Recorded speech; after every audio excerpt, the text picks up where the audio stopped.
Did you know you can quit your pornography addiction by burning out your retinas? No, I am not joking. I am talking about the enlightening power of sungazing, a supernatural remedy for pornography addiction and blindness. I am being very facetious here. I have heard of sungazing before. It's actually very popular, not yesterday, not a couple of weeks ago, but all the way back in kind of ancient Egyptian and Hermetic times for enlightening an individual, or perhaps praying to their deity. I believe Ra was the deity back then. I have a post for you that I'm going to share from Hot Procedure, and I'm going to see if there's any utility in this, and you can kind of comment if you find any utility in potentially burning out your retinas. So, have you found yourself struggling with this kind of addiction and feeling like you have tried everything to break free from its grasp? Have you? Look no further, because the solution might be as simple as staring into the... I'm sorry, I nearly got there. Look no further, because the solution might be as simple as staring at the sun. That's right, I'm talking about sun gazing. The practice of looking directly into the sun. I think it's very indicative of, or self-explanatory, sun gazing.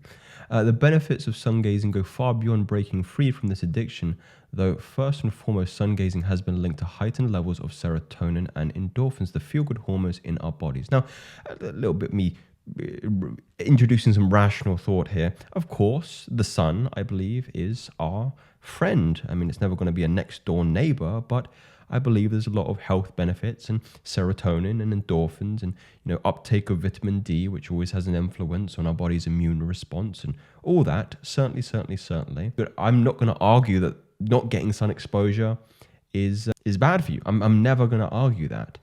However, I would caution you to stare into a ball of fire floating in the sky for too long. Anyway, we'll get back to how I would do it. Again, this supernatural high can help combat the feelings of shame and guilt often associated with this addiction. The supernatural high, or is it a burning sensation? While reducing stress and anxiety. Additionally, sun gazing has been known to improve sleep patterns, increase energy levels, and boost overall mental clarity and focus. It can also improve eyesight, balance hormones, and aid in weight loss and overall health. I think it's the lack of maybe reasoning that is throwing me off this particular post. I mean this all in good jest if Hot Procedure 5705 is watching. But perhaps the most powerful aspects of sun gazing is in its potential for spiritual enlightenment. Throughout history, various cultures have been practicing sun gazing as a form of meditation. I've heard this in connection with divine. Certainly, the sun is often seen as a symbol of divine power, and by staring at it, we are opening ourselves up to its energy and allowing ourselves to let go of negative thoughts and emotions. I think that's good, with good reason. And this can lead to a greater sense of inner peace and deeper understandings of ourselves and our place in the universe. So how does one practice sun gazing? Now, I'm going to throw my hat in the ring here, because I don't believe that how it is promoted here is safe at all. So he's highlighting here, never look into direct sunlight when it's strongest, okay, such as midday. Instead, try to gaze at the sun during sunrise or sunset when it's less intense. Start by looking at the sun for a few seconds gradually and increase the time each day. I recommend to do this for a maximum of 10 seconds at a time and gradually build up to a maximum of 30 minutes of sun gazing per day. Okay, so maybe not too dissimilar for how I would promote you do this. Now, I will concede here that I do not have any information on whether or not staring into a ball of fire will minimize the likelihood of you watching illicit material online.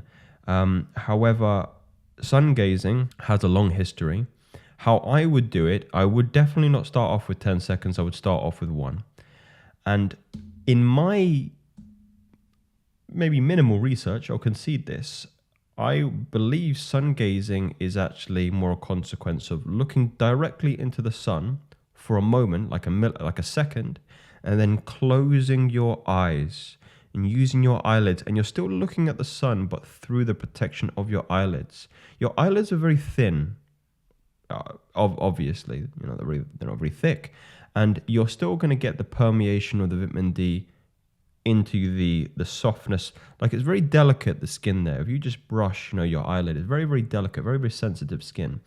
So you're absorbing the vitamin D, the endorphins, all the endocrinology, the hormones that this individual is saying is going to be promoted when doing this through the medium of the just the eyelids. And then you can start making your way, 2 seconds, then close, 3 seconds, then close. I did do what this individual was saying, and I think I was looking at everything and it was yellow for the rest of the day. So that can happen. And that did happen to me. I'm not saying there's no utility in it. I would be lying if I say I continued this practice. I just think maybe the risk to reward isn't as greater as I have experienced in the past.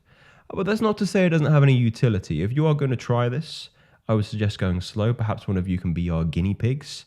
We'll maybe raise a little charity fund if you go blind.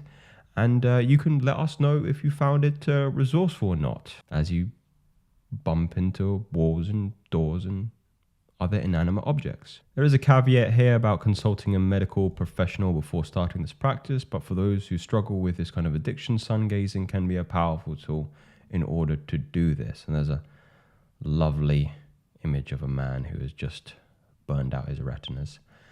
Now, I would suggest something a lot more powerful, a lot less, risky, and that is, the breath.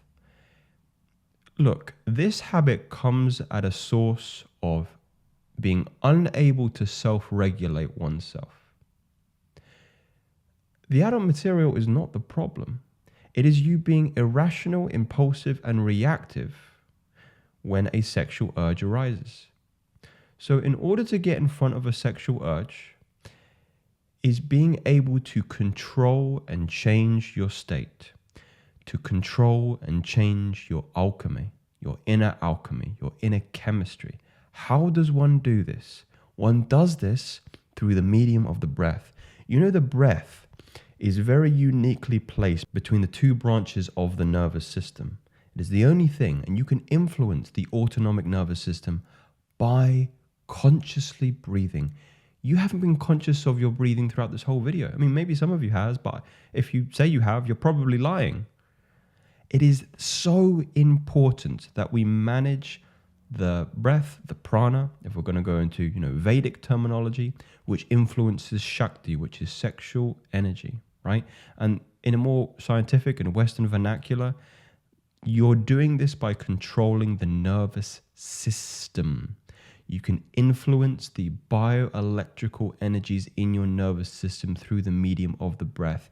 You can move nervous energy throughout the nervous system, which is just a huge tree of wires and complexes and ganglions and plexuses, by using your breath. And where you place your attention is where you're placing your energy. And when I mean energy, I mean bioelectrical energy. I don't mean woo-woo, I mean like actual visceral energy.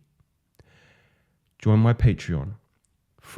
Shameful plug here. I'm proud of plugging, because people are experiencing real results when they continue to practice and exercise the medium of the breath.